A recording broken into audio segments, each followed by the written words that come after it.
దావీదు కీర్తన 96వ కీర్తన ఒకసారి తీయండి. మన మెయిన్ వాక్యం అది వచ్చినమే 94, 96, 4వ వచనం మాత్రమే. మరొకసారి చదువుతాను, అందరూ తీయండి. యెహోవా మహాత్మ్యం గలవాడు, ఆయన అధిక స్తోత్రములు పొందదగినవాడు. హల్లెలూయా, హల్లెలూయా. ఈ లేఖన భాగాలు వచ్చి పరిశుద్ధాత్మ దేవుడు మనందరికీ బోధించును గాక. మనకి దావీదు మాట్లాడుతున్నారు. యెహోవా దేవుడు ఏం కలిగిన వాడట? మహాత్మ్యము కలిగినటువంటి దేవుడు. అదే 144వ కీర్తన కూడా అంటాడు కీర్తనకారుడు, యెహోవా దేవుడు కాగల జనులు ధన్యులు అంటాడు. అక్కడ ఇక్కడ మహాత్మ్యము కలిగిన దేవుడు. ఆ మహాత్మ్యము కలిగినటువంటి దేవుడిని నీవు కలిగి ఉన్న నీవు మహాత్మ్యాన్ని చూస్తున్నావా కుటుంబంలో? అది మన మూల వాక్యం. మహాత్మ్యము గల దేవుడు అని మనము చదువుకుంటున్నాము. ఆ మహాత్మ్యము మన కుటుంబంలో జరుగుతున్నాయా? మళ్ళా దావీదు మాట్లాడతాడు 144 చెప్పారు కదా, యెహోవా దేవుడు కాగల జనులు ధన్యులు. నువ్వు దేవుడిగా, యెహోవా దేవుడిని దేవుడిగా నీ కుటుంబంలో నీ వ్యక్తిగతముగా దేవుడిగా నిర్మించుకున్నావు, దేవుడిగా నువ్వు మరి ఆస్వాదిస్తున్నావు. కానీ ఆయన దృష్టిలో ధన్యులుగా ఉన్నామా? ఒక్కసారి మనం ఆలోచించుకున్నాం. ఆయన మహత్య కార్యాలట మనము చూడాలి, మనం అవి పొందుకోవాలి.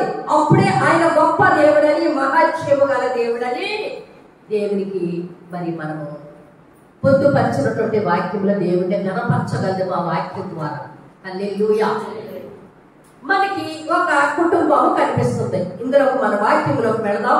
నేను మొదటగా ఏం చెప్పాను? యెహోవా మహాత్యము గల దేవుడు. ఆ మహాత్యాన్ని, ఆ గొప్పతనాన్ని, ఆ ఔన్నత్యాన్ని, ఆయన కార్యాలని ఒక కుటుంబము పొందుతుందట. హల్లెలూయా. ఎవరు ఆ కుటుంబం అని మనం ఆలోచన చేస్తే ఎవరు పొందుకున్నారు? మనం యొక్క కీర్తన పాటు యెహోవా దేవుడు కాగల జనులు ధన్యులని సెలవిచ్చారు. ఆ ఎవరు ఆ ధన్యత పొందుకున్నవారు మనం చూద్దాం. యాకోబు సువార్త 11వ అధ్యాయంలోకి మనం ఉందాం. యాకోబు సువార్త 11వ అధ్యాయంలో మనకి ఒక కుటుంబం కనిపిస్తుంది. అలాగా అంటే పెట్టుకోండి తల్లి.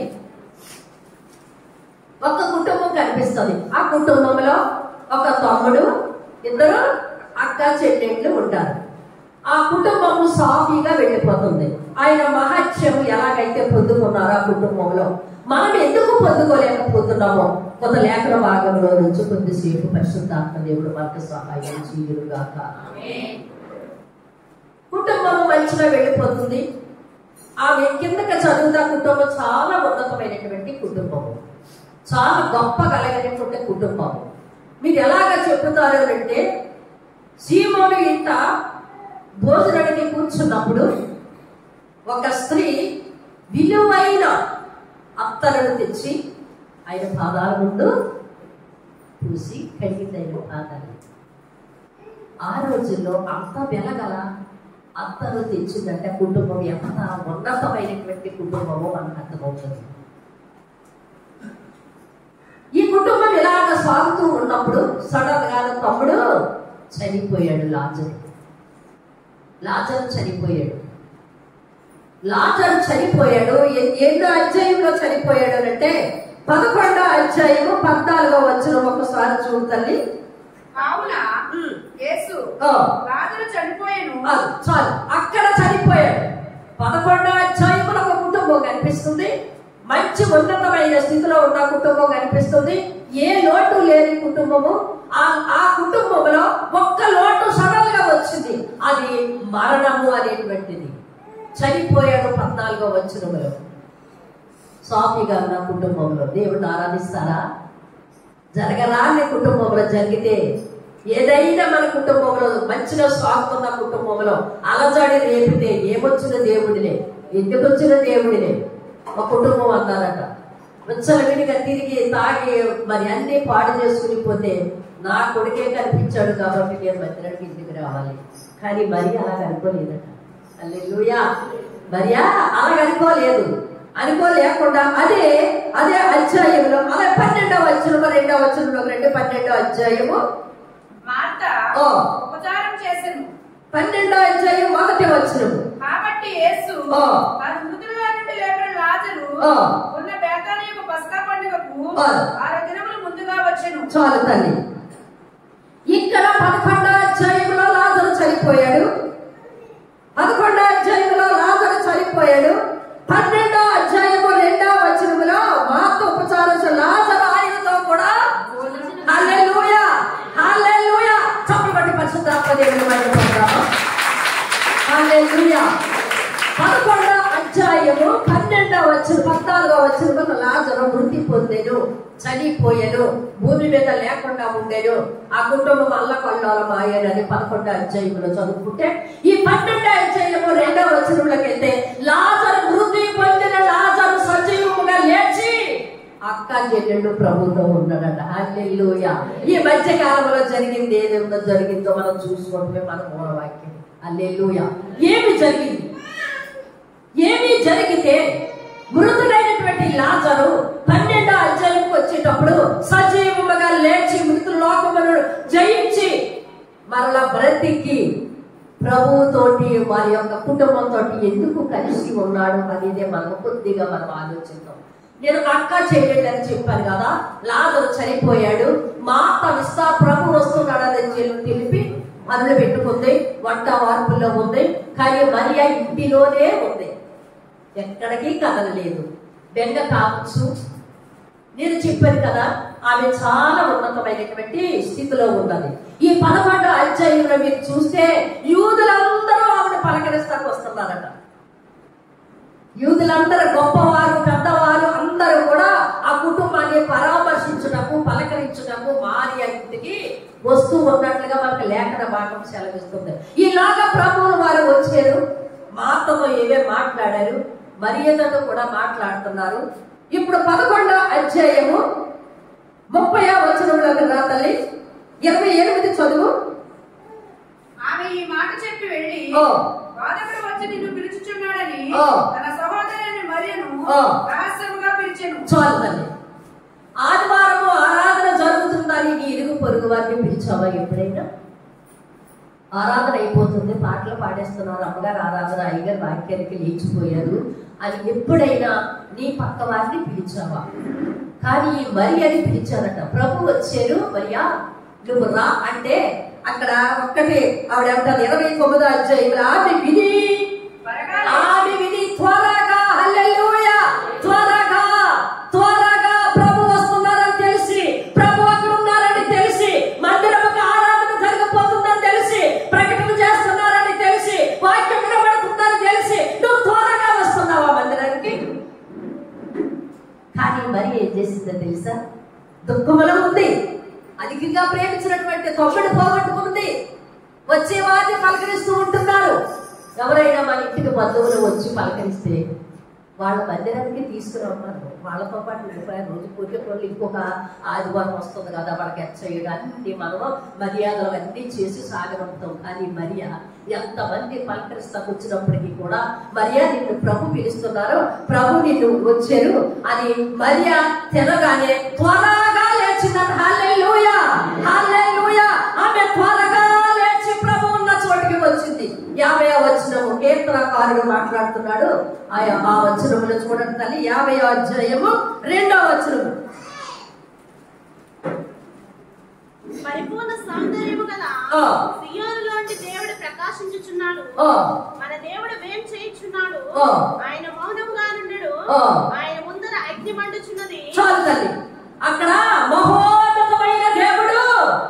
2వ వచనం మరొకసారి చదువు తల్లి. పరిపూర్ణత సౌందర్యము కలిగినటువంటి దేవుడు వేచి ఉన్నాడు అక్కడ. నేను ప్రభు వచ్చాను అక్కడికి, నేను త్వరగా వెళ్ళాలి అని త్వరగా వచ్చిందట మరియా. హల్లెలూయా హల్లెలూయా. ఆదివారం మనం ప్రార్థన పెట్టుకుంటున్నాం. త్వరగా వస్తున్నామా? త్వరగా వస్తున్నామా? తర్వాత చక్క పెట్టుకుందాంలే, 1 గంటకు వచ్చేస్తాం కదా, తర్వాత ఇవన్నీ చక్క పెట్టుకుందాంలే. ఈ వచ్చే పోయే వాళ్ళు మర్యాద చేసిన తర్వాత వెళ్దాంలే అని మర్యాద అనుకోలేదట. త్వరగా బయలుదేరిందట. ఎందుకు త్వరగా వచ్చింది? అక్కడ వేరే చేయించున్నాడు నా యేసయ్య. మహాత్సవ కలిగినటువంటి దేవుడు, గొప్ప కార్యాలు చేసే దేవుడు. ఆయన దగ్గరికి నేను త్వరగా వెళ్ళిపోవాలని వార్త విన్నట్టు త్వరగా వచ్చిందట. 122వ సంకీర్తన 6-7 వచ్చినట్టు కూడా చదువు పెడుతుంది. యేసు ఉన్న చోటికి చోటికి వచ్చింది. యెరూషలేము యొక్క క్షేమము కొరకు ప్రార్థన చేయుడి. యెరూషలేమా, నిన్ను ప్రేమించు వారు వర్ధిల్లుదురు. నీ ప్రకారములలో నెమ్మది కలుగును గాక. నీ ప్రాకారములలో నెమ్మది కలుగును గాక. నీ నగరాలలో క్షేమముండును గాక. నా సహోదరుల నిమిత్తమును. చాలు తల్లి. ఈ 182:6-7 వచనంలో ఏముంటుంది? యెరూషలేమును ప్రేమించువారు వర్ధిల్లుదురు గాక. హల్లెలూయా, హల్లెలూయా. ఆయన మహత్యాన్ని పొగిడింది. 52వ వచనంలో ఆయన ఉన్న చోటికి వచ్చింది. ఆయన గొప్ప దేవుడని గ్రహించింది. యెరూషలేముని ప్రేమించింది. యేసయ్య పట్టణాన్ని ప్రేమించింది. యేసయ్య ఉన్న చోటికి వచ్చింది. యేసు ఔన్నత్యాన్ని తెలుసుకుంది. ఆ యెరూషలేము యొక్క పట్టణము వరకు ప్రార్థించడానికి ఇష్టపడింది. హల్లెలూయా. యేసు ఉన్న చోటికి వస్తున్నావా నువ్వు? ఆయన త్వరగా వస్తున్నావా? మరి అందుకే ఆయన చెప్పినటువంటి 7 మాటలు ఇందులో మనకు పొందుపరిచి ఉన్నది. ఆయన ఉన్న చోటికి వచ్చింది. ఉన్న చోటికి వచ్చింది. ఆయన సన్నిధిని ప్రేమించింది. ఆయన మందిరాన్ని ప్రేమించింది. యెరూషలేముని ప్రేమించింది. ఆలయానికి రావాలి. సమయానికి ఆలయానికి రావడము, యెరూషలేముని ప్రేమించడము, ఆయన ఔన్నత్యాన్ని మనము తెలుసుకోవడము మనకు ఎంతైనా ఆశీర్వాదకరము. రెండోది చూద్దాం తల్లి. రెండోది చూద్దాం. మొదట ఆమె విని త్వరగా లేచి ఆయన యొద్దకు వచ్చింది. రెండవది అదే 11వ అధ్యాయము 31వ వచనము చదువుతలి. కనుక ఇంటిలో మరియతో కూడా నుండి ఆమెను ఓదార్చుచుండిన యూదులు మరియు త్వరగా లేచి వెళ్ళుట చూచి ఆమె సమాధి వద్ద ఏడ్చుటకు అక్కడికి వెళ్ళుచున్నదనుకుని. చాలు. అక్కడ యేసు వెళ్తున్నాడు. ఎక్కడికి? సమాధిని చూడడానికి. యూదులందరూ యేసయ్యతో వస్తున్నారు. మొదట ఆయన వస్తున్నారని ఎవరు చెప్పారు? యూదులు చెప్పారు. ఒకరికి వచ్చినటువంటి ఆవిడ పలకరిస్తా వచ్చిన వారు చెప్పారు. ఆయన చూచింది మొదటగా. రెండవది ఆయన్ని ఆయన ఉన్న చోటికి వచ్చింది.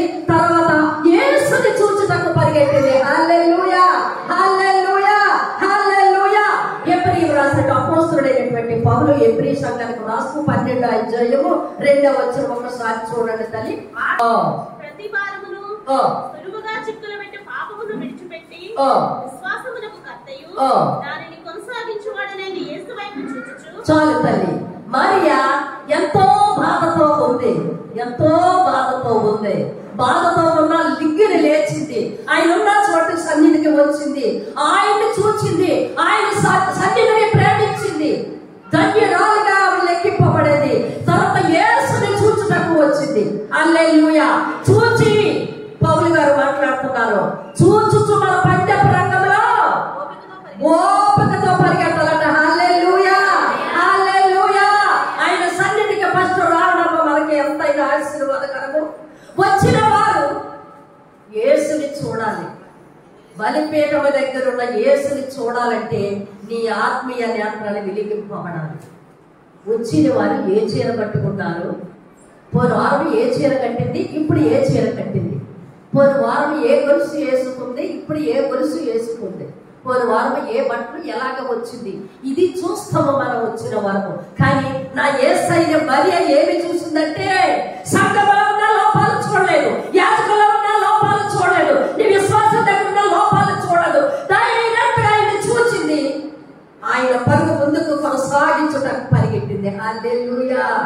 సంఘానికి ఎందుకు వస్తున్నావు? ఎవరిని చూచడానికి వస్తున్నావు తల్లి? 2వ కొరింథీ పత్రిక 4వ అధ్యాయము 4వ వచనము చూడాలి. దేవుని స్వరూపి అయ్యున్న క్రీస్తు మహిమను కనపరచు సువార్త ప్రకాశం వారికి ప్రకాశించుకున్న నిమిత్తము ఈ యుగ సంబంధమైన దేవతా అవిశ్వాసులైన వారి మనోనేత్రులకు గుడ్డితనము కలుగజేసి. ఈ యుగ దేవత విశ్వాసులైన మనోనేత్రానికి ఏం చేస్తుందట? గుడ్డితనము కలుగజేస్తుందట. వస్తున్నాం మందిరానికి, బాగానే ఉంది. యేసున్న చోటికి వస్తున్నావు. యేసుని చూడటం లేదు. కానీ అవి చూడకుండా ఈ లోకపు దేవత, ఈ లోకపు యొక్కనటువంటి పరిదృష్టిని, అన్నత్వాన్ని పాడు చేసి లోకము మరి ఆ యొక్క అన్నత్వములో గుడ్డితనము కలుగు చేస్తుంది. యేసయ్యను చూడకుండా, యేసయ్య గొప్పతనాన్ని చూడకుండా, యేసయ్య గొప్ప కార్యాలు, మహోత్సవ కార్యాలను చూడకుండా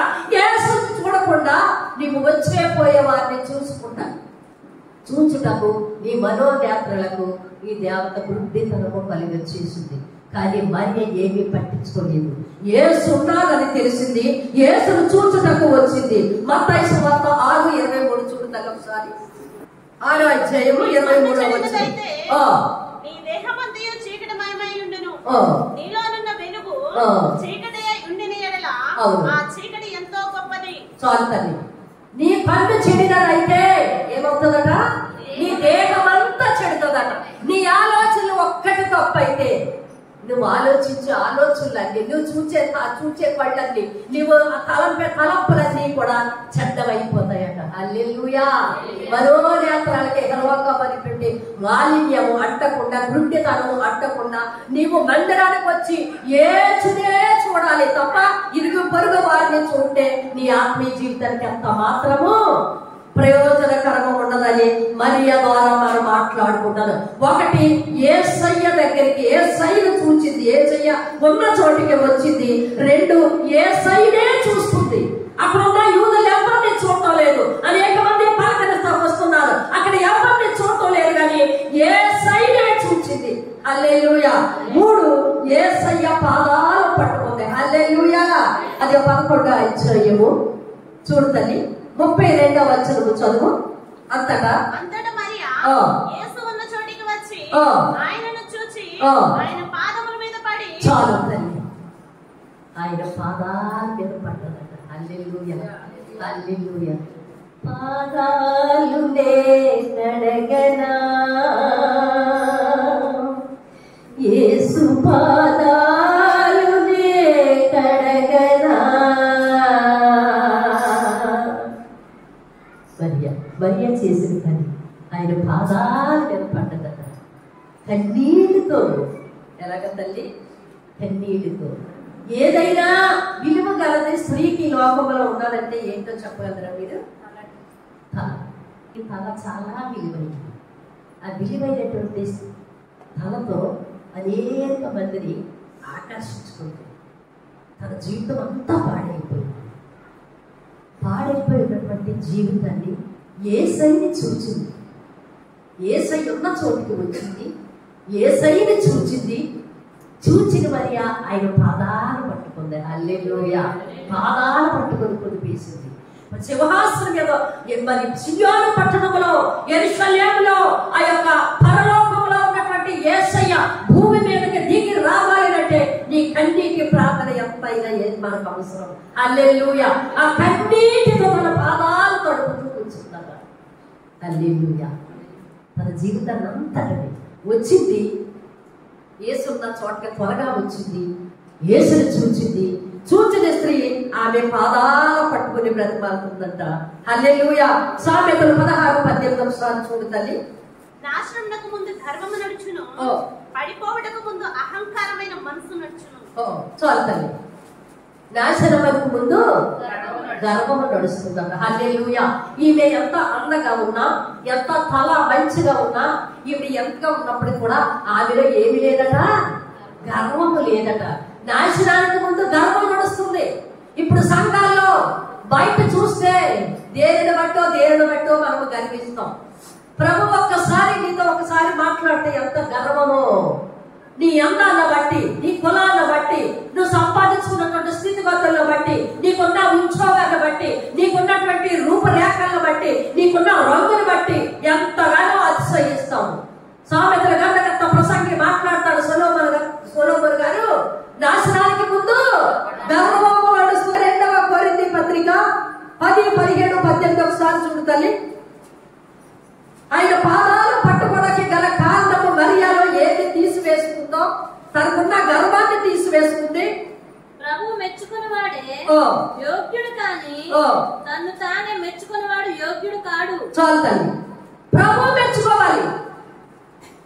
మనకున్న స్థితిగతులను బట్టి, మనకున్న హృదయాన్ని బట్టి, మనకున్న యథార్థతను బట్టి, మనకున్న ప్రార్థన జీవితాన్ని బట్టి సంఘము కాదు మెచ్చుకోవడము, యాజకులు కాదు మెచ్చుకోవడము, ప్రభువు మెచ్చుకోవాలట. హల్లెలూయా, హల్లెలూయా.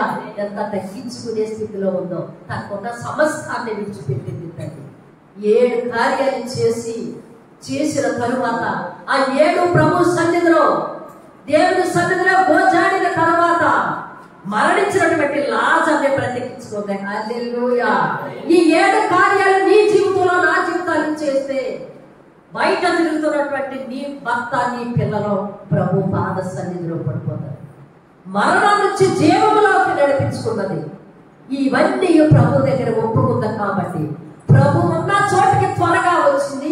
ప్రార్థన అంటే ఆశలు చేయలేదు, ఆరాధన అంటే లెక్కలేతనముగా చేయలేదు, పాటలు పాడేకి వెళదాంలే అని అనుకోలేదు. ఉన్న చోటికి త్వరగా వచ్చింది. యేసయ్య చూసింది తప్ప అక్కడ ఉన్నటువంటి లోకాన్ని ఎవ్వరిని చూడలేదు. నువ్వు మందిరానికి వస్తే యేసయ్యే చూడాలా. యేసయ్య చూచి ఆయన పాదాల మీద పడిపోయింది. హల్లెలూయా, హల్లెలూయా. తనకున్న గర్వాన్ని అంతటిని కూడా యేసయ్య సన్నిధిలో విడిచిపెట్టేసింది. హల్లెలూయా. నువ్వు ప్రార్థనకు వస్తున్నావు, నీలో ఉన్న గర్వము యేసయ్య సన్నిధిలో ఒప్పుకుంటున్నావా? ఒప్పుకుంటున్నావా? నాలో చాలా అతిశయం ఉంది ప్రభా. అతిశయము కనపడినప్పుడు చాలా మంది నాకేంటి చచ్చిన స్థితిలో పడిపోవాలి దేవుడి సన్నిధిలో. అలాగ పడిపోయింది తల్లి.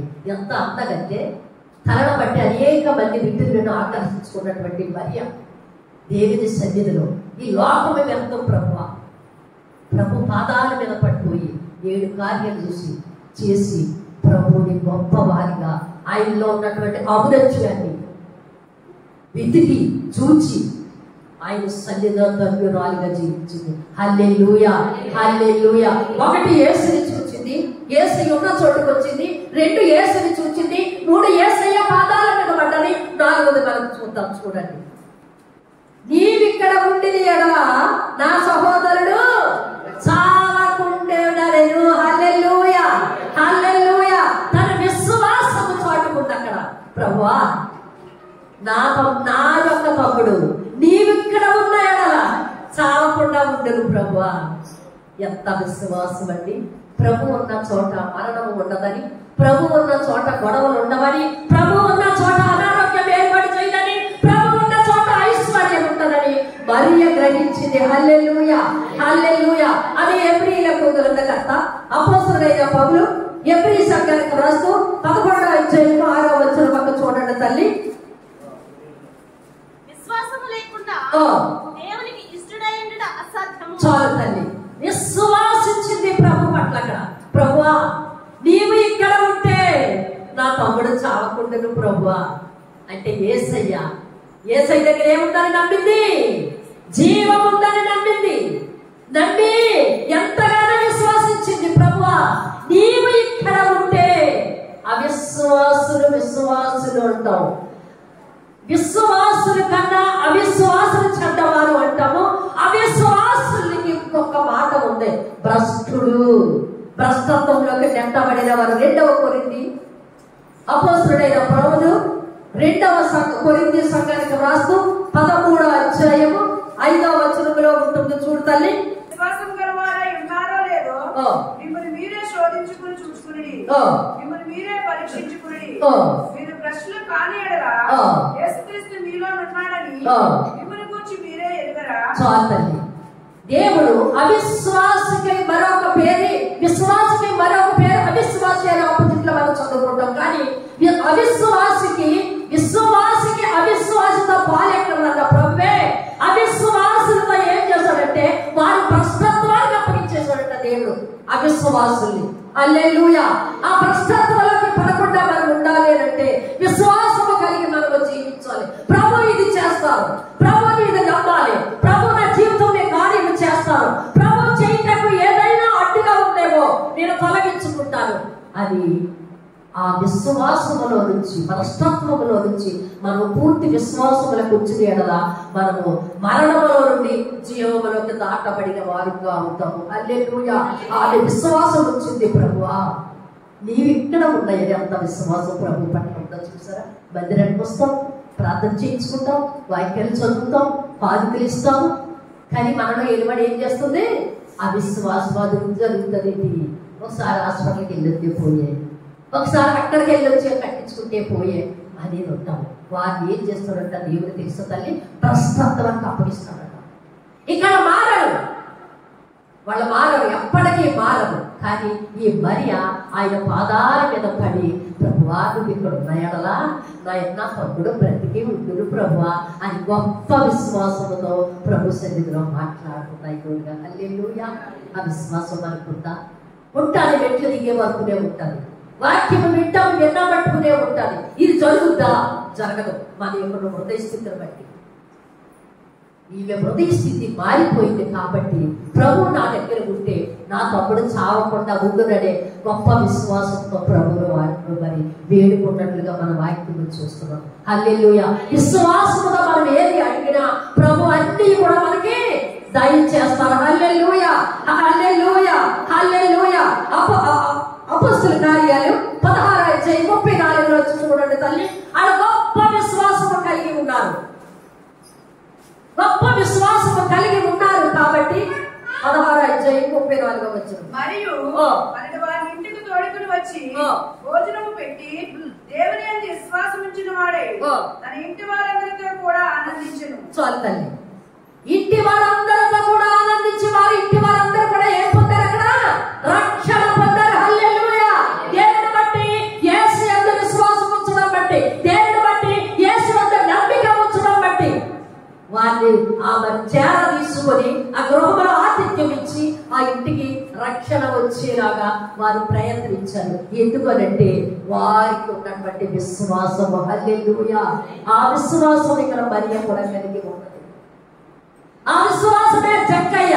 ప్రభు ఎవరో చూడగోరాడు. హల్లెలూయా, హల్లెలూయా. అంత విశ్వాసం అండి. కౌంటర్ పొజిషన్ లో ఉన్నటువంటి అందరూ అమ్మా ఒక యేసయ్య వస్తున్నాడు అని అంటే చెట్టు ఎక్కి ఆయన ఎవరో చూడాలి, ఆయన గొప్ప కార్యాలు విన్నాడు, చూడలేదు.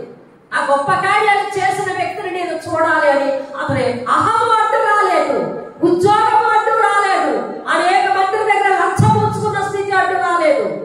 అక్కడ ఎవరైనా నేను డబ్బులు అడిగిన వారు ఉంటారని కూడా లెక్క చేయకుండా అతని విశ్వాసం అంతా యేసయ్య ఎవరో చూడాలి చూచాడు. కాబట్టి ఇతను కూడా ఎవరు? అబ్రహాము కుమారుడే. ఆ ఇంటికి రక్షణ వచ్చింది. హల్లెలూయా. తప్పకుండా దేవుని మహిమపడతాము. ఈ విశ్వాసం చాలా కాదు. చాలా మంది లోపల విన్నాం. మాట్లాడేటండి మాట్లాడేటండి ఆ మాట మనం వదిలేదు. మారుతాడండి కంపల్సరీ. నువ్వు విశ్వాసం నువ్వు ఉంచాలి. ముందు తల్లిగా, భార్యగా, సంఘ సభ్యురాలిగా నువ్వు విశ్వాసం ఉంచితే కంపల్సరీ ఆ బిడ్డకి గృహములోకి రక్షణ వస్తుంది. హల్లెలూయా. విశ్వాసం ఉంచింది ప్రభువా, నీవు ఎక్కడ ఉంటే నా తమ్ముడు చావకుండాడు. హల్లెలూయా. 4 చూసుకున్నాం, 5వది చూద్దాం. తర్వాత 5 ఆమె ఏడ్చుటయు ఆమెతో కూడా వచ్చినవు యూదులు ఏడ్చుటయు యేసు చీర్చి కలవరపడి. హల్లెలూయా, హల్లెలూయా. మరియా ఏడ్చుట ప్రభు చూచారట. హల్లెలూయా, హల్లెలూయా. మోకరించి ప్రార్థన చేస్తున్నటువంటి విశ్వాసిని దేవుడు చూడాలి అనంటే, ఆ కన్నీటి ప్రార్థనకి విలువ కట్టాలి అనంటే నీ హృదయాన్ని చూస్తాడు. హల్లెలూయా. ఈ కన్నీటి హృదయంలో నుంచి వస్తుందా, బయట నుంచి వస్తుందా, అందరూ చూస్తున్నారని వస్తుందా? హల్లెలూయా. కన్నీరు కాల్చిందట, పాదాల మీద పడ్డది. ఆయన విశ్వాసం వచ్చింది. ప్రభువా అక్కడ యూదులందరూ కూడా మరియతో పాటు కన్నీరు కార్చుతా యేసయ్య చూచి హృదయంలో కలవరము చెందారట. యేసయ్య హృదయము కలవరము చెందడానికి గల కారణము మరియా కన్నీరు ప్రార్థన. హల్లెలూయా. ప్రభు కలిగి నీ కుటుంబంలో రక్షణ సునాదము వినబడాలంటేటువంటి ప్రార్థన నీకుందా తల్లి? ఈరోజు మరియా ద్వారా మనం నేర్చుకోవలసిన 7 అంశాలు ఉన్నాయి. ఇప్పటికి 5 నేర్చుకున్నాం. యేసయ్య మీద పాదాలు పట్టుకున్నది, పాదాలు పట్టుకొని బ్రతిమాలి పడి తర్వాత కన్నీరు కాల్చింది. ఆ కన్నీరు కాల్చడం యేసయ్య చూచి కలవరము చెందాడట. హల్లెలూయా. ఎవరో మరణిస్తే ఆయన వస్తారని, ఆయన సిగివేస్తారని కలవరము చెందలేదు.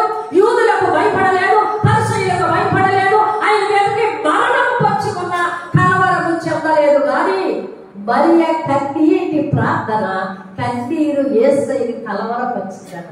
హల్లెలూయా, హల్లెలూయా. ఉన్నదా నీకు ఈ రోజు ఆ కన్నీటి ప్రార్థన ఉందా? ఆ కన్నీటి స్వచ్ఛమైనటువంటి కన్నీటి ప్రార్థన మరియవలే ప్రార్థన మనం చేస్తుంటే మన బిడ్డలు ఇంకా లోకంలో తిరగలుగుతారు.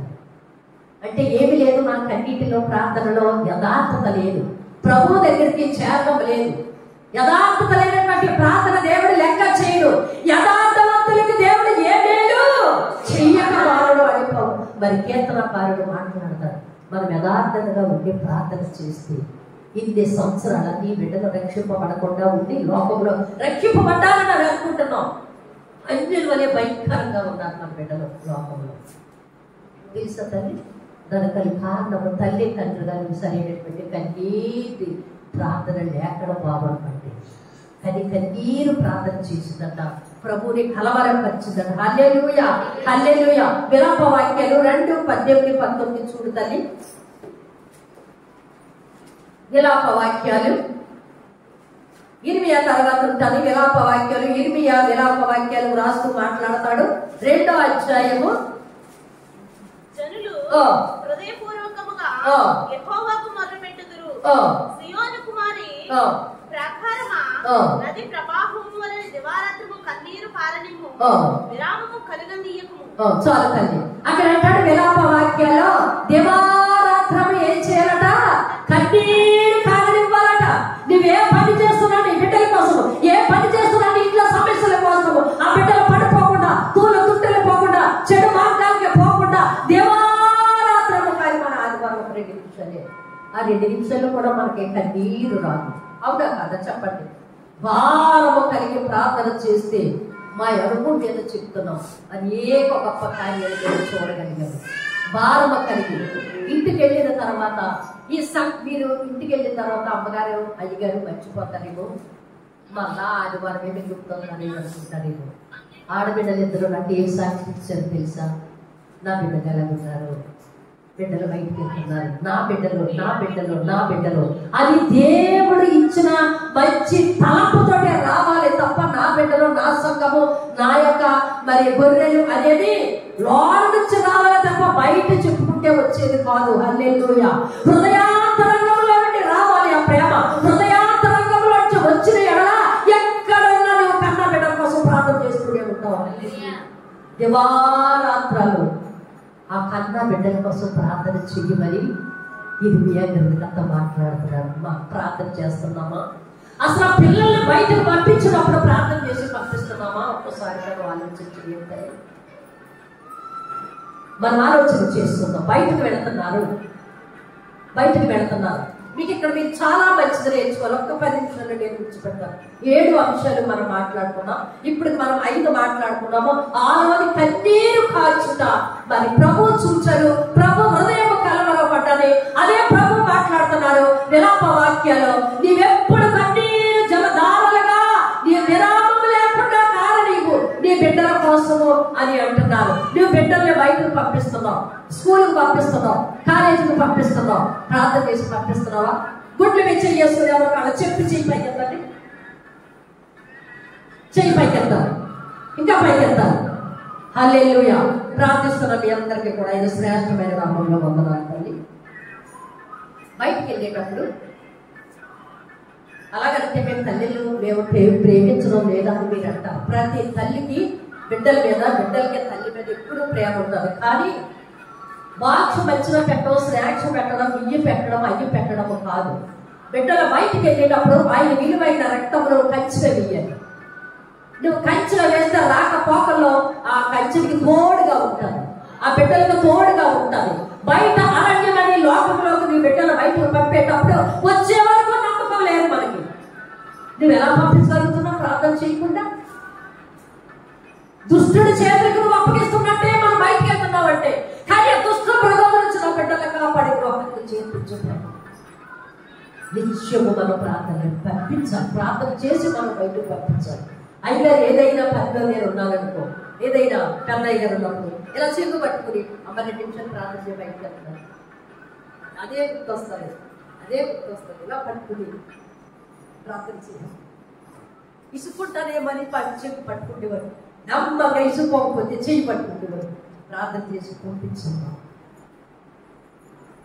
ఆ ప్రార్థనే మనల్ని కాపాడుతుంది, ఆ ప్రార్థనే మన బిడ్డలు కాపాడుతుంది. అలా ప్రార్థన చేసి పంపించడానికి నాకు ఎవ్వరూ లేదు కదా ప్రభు అని ఇవన్నీ ధ్యానించుకుంటూ ఏడుస్తూ అనేక కళల్లోకి దర్శనాల్లోకి వెళ్ళిపోతాను. కానీ ఇవన్నీ నాకు ఒక గుణపాఠముగా ఉండిపోయాయి. అలాగే మీ పిల్లల్ని బయటికి వెళ్ళేటప్పుడు ప్రార్థన చేసి పంపించడం నేర్చుకుంటుందని దివారాత్రుడికి బిడ్డల కోసం ప్రార్థన చేయాలి. వాడు పెద్దవాడైనప్పుడు వాడు ఆ దారి నుండి తొలగిపోడు. హల్లెలూయా. ఇర్మియా గ్రంథకర్త మాట్లాడతాడు. అన్నారు ఇర్మియా గ్రంథము 31 వచ్చిన ఒకసారి చదవండి.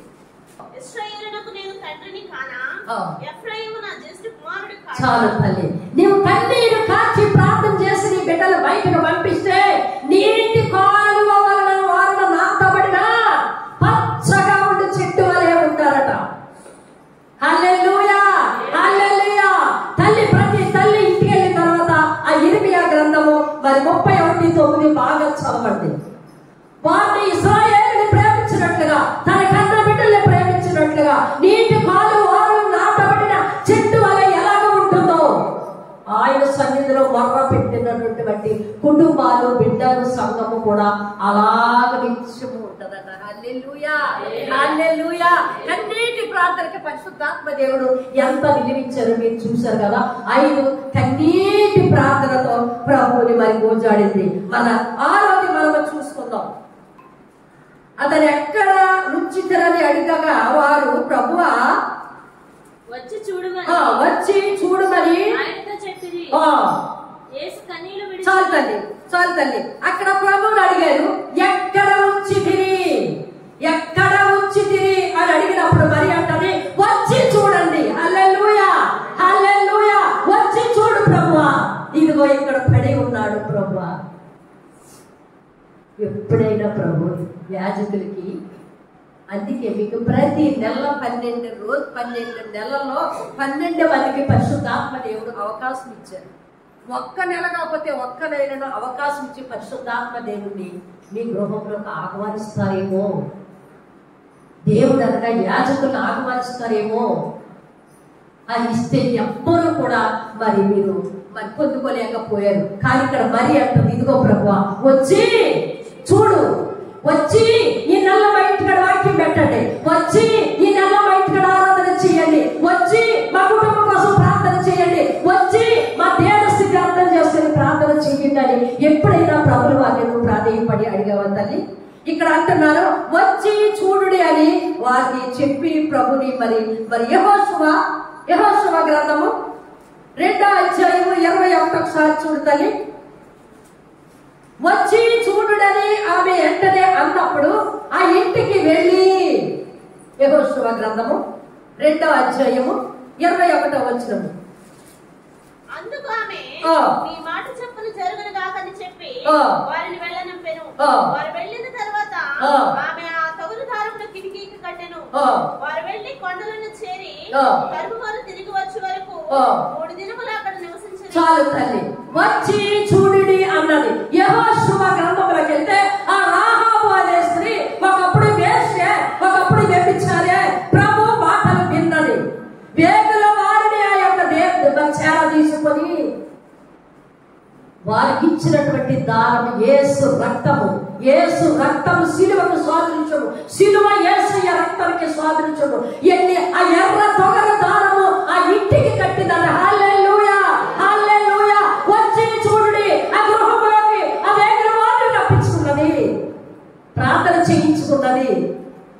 ఆ మరణ దూత వచ్చేటప్పుడు సౌహార దూత ఆ కుటుంబం నుంచి దాటిపోయేలాగా యేసయ్యని వేశ్యాని ఆమె కుటుంబంలోకి ఆహ్వానించినట్లుగా మనం లేఖన భాగంలో చూస్తున్నాం. దాని సేవకులు మీ ఇంటికి వస్తే మీకు దీవెన ఆశీర్వాదమే కానీ తల్లి మీకు ఎప్పుడు కూడా శాపము ఉండదు. ఆ వేగుల వారిని తీసి తెచ్చుకుని వచ్చి చూడుని వెళుతూ ఒక అనుమానం చెప్పారు, ఇదిగో ఈ దారము కట్టు. మేము వచ్చిన తర్వాత ఈ గృహము యేసయ్య రక్తముతో కడగబడింది. ఈ గృహము యేసయ్య మరి ద్వార బండల మీద, ద్వార కమ్మిల మీద యేసయ్య రక్తము ప్రోక్షింపబడి ఉన్నది. ఈ గృహముల వారు యేసయ్యను ఆహ్వానించారు. ఈ గృహముల వారు యేసయ్యని చూడుడి, వచ్చి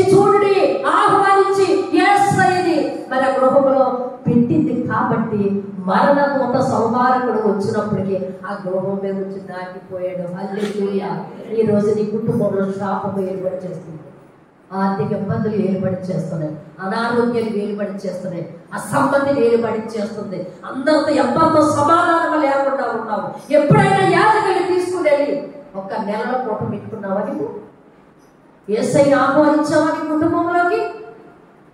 రండి ప్రభువా అన్నావా? మనలో పాపం ఉన్నాయా? మనం వెలుగుని చూడలేదు. చీకటికి వెలుగుకు సంబంధం ఏమిటి అని వాక్యం ఉంటుంది ఒక చోట కదా. చీకటికి వెలుగుకి ఏమి పొత్తు? విశ్వాసికి అవిశ్వాసికి ఏమి పొత్తిక?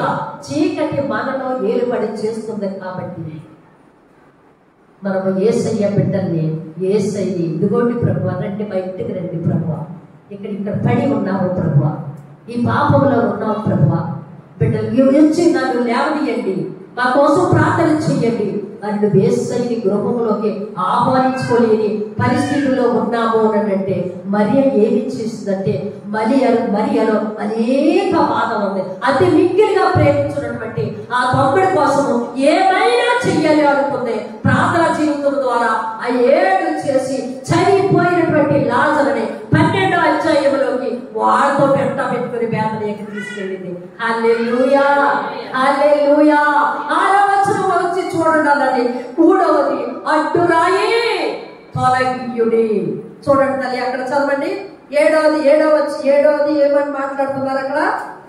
6 ఏడ్చుటయు 7వ మాట అంతటా వారు రాయి తీసివేసిరి. హల్లెలూయా, హల్లెలూయా. ప్రభువు వారు వచ్చారు, ఎక్కడ పెట్టారని అడిగారు. వచ్చి చూడు అని మరియ చెప్పింది. ఆ స్థలానికి వచ్చి ప్రభువు వారు అన్నారు, ఆ రాయా తొలగించుడి. హల్లెలూయా. ప్రభు వస్తున్నారు నీ దగ్గరికి, మందిరానికి వస్తున్నావు. ఆ రాయిని తొలగించుకుంటున్నావా?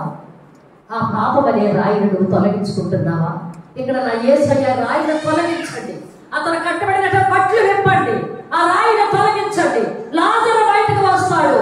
నీ పాపం అనే బంధకాల వచ్చి నువ్వు బయటకు రావాలి అంటే నీ హృదయపడే తలక మీద ఉన్నటువంటి రాయిని నువ్వు తొలగించుకోవాలి. తొలగించుకున్నప్పుడే నువ్వు రక్షణ చూడాలని కుటుంబంలో నిర్వహిస్తుంది. హల్లెలూయా, హల్లెలూయా. మందిరానికి వస్తున్నాం కానీ ఎక్కడ వేసింది అక్కడే ఉండిపోయింది. ఆ రాయి మనకి తొలగడం లేదు. ప్రార్థనలే, కన్నీరులే, వాక్యాలే, మరి కృతజ్ఞత కానుకలే, సంఘ కానుకలే కానీ అన్ని ఇస్తున్నాం. కానీ నీ యొక్క హృదయంలో అడ్డుగా ఉన్నటువంటి రాయిను తొలగించుకోవడం లేదు. అది 1-2 చూడు. యెషయా 59:1-2. రక్షింపడానికి విన్నట్లు యెహోవా హస్తము కురుచు కాలేదు, వినడానికి విన్నట్లు ఆయన చెవులు మందము కాలేదు. నీ దోషములు మీకును నీ దేవునికి అడ్డముగా వచ్చెను, నీ పాపములు ఆయన ముఖమును నీకు మరుగుపరిచెను. చాలు తల్లి. ఇక్కడ యెషయా గ్రంథకర్తతో మాట్లాడుతున్నాడు. మీ పాపములు ఆయన ముఖమునకును మీకు ఏమున్నాయి? అడ్డు వచ్చి ఉన్నాయి. నీవు నేను చేసినటువంటి పాపములు ఆ అడ్డు ఎప్పుడైతే నువ్వు తొలగించావో దేవుడు రక్షించుటకు సిద్ధపడగా ఉన్నాడు, నీలో కార్యము చేయటకు సిద్ధముగా ఉన్నాడు. తొలగించుకున్నామా? యెషయా గ్రంథకర్త మాట్లాడతాడు. కనుక నీకును రక్షింపనేరగయుండునట్లు యెహోవా హస్తము కురుచు కాలేదు. నిన్ను రక్షించుటకు, నిన్ను గొప్ప చేయటకు, నిన్ను పెద్దవాడిని చేయటకు, నిన్ను అభివృద్ధిలోకి తీసుకురావడానికి యేసయ్య హస్తము కురుచు కాలేదు. యేసయ్య సమర్థుడు, ఏదైనా చేయటకు శక్తివంతుడు.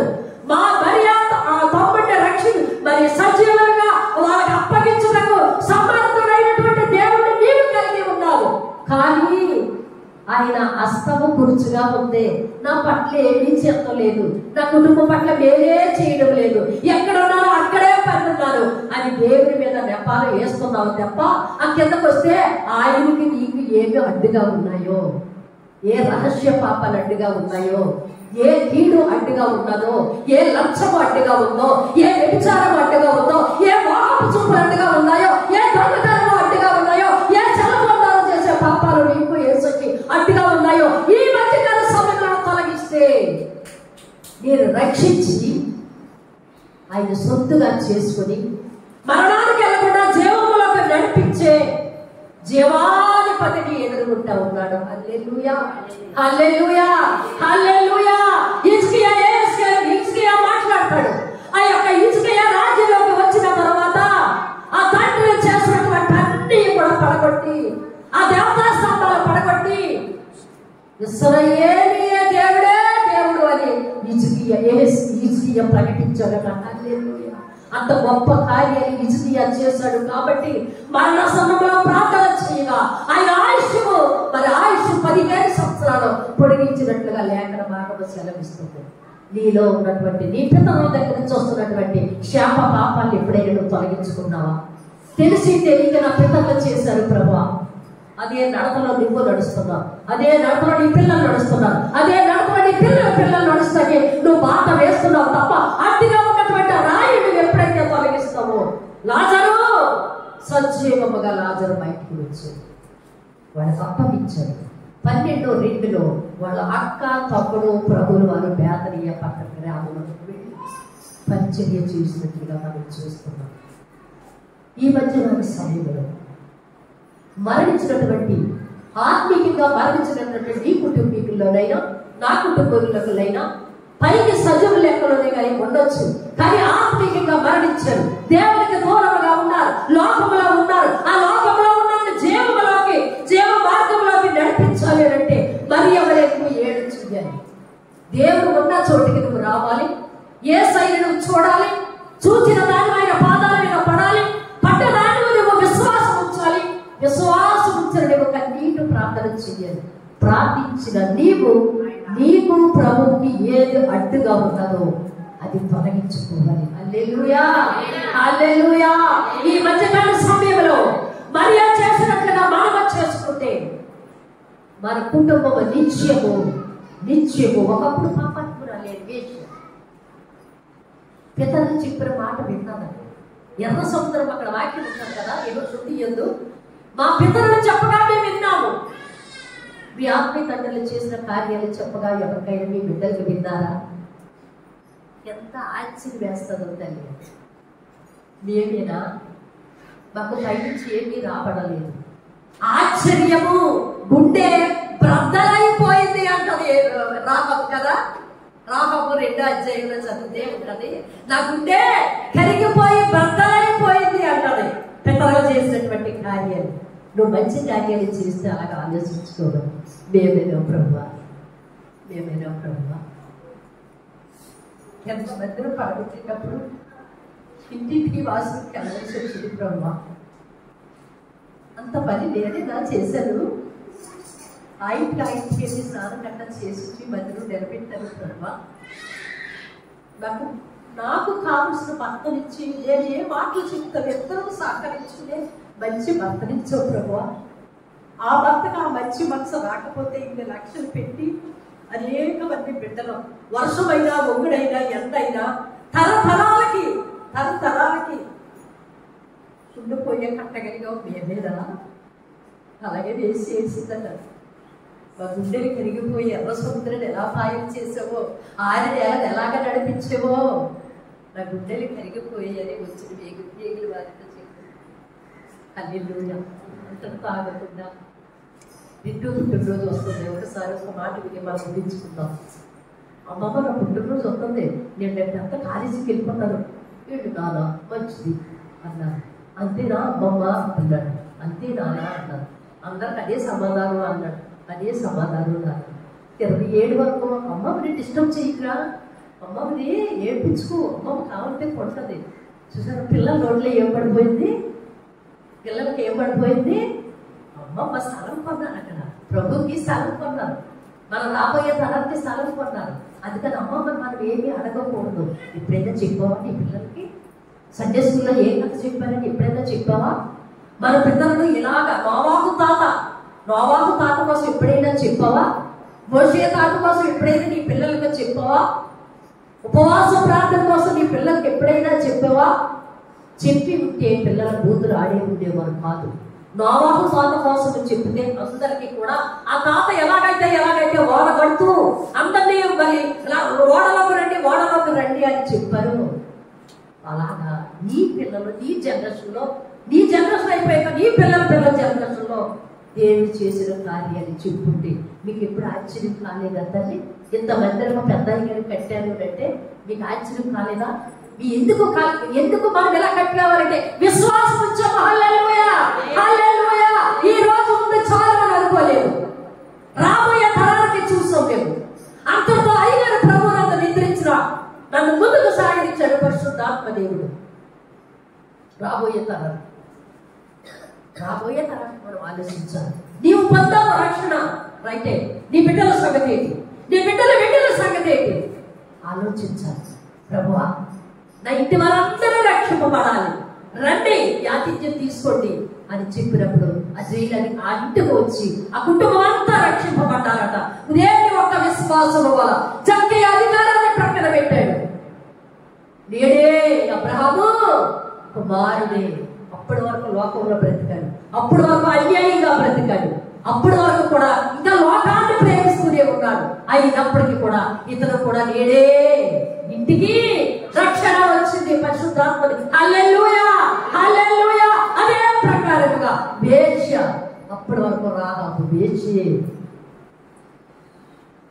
దేవుని కుటుంబాన్ని రక్షించుకుంది, పాపాన్ని విడిచిపెట్టింది.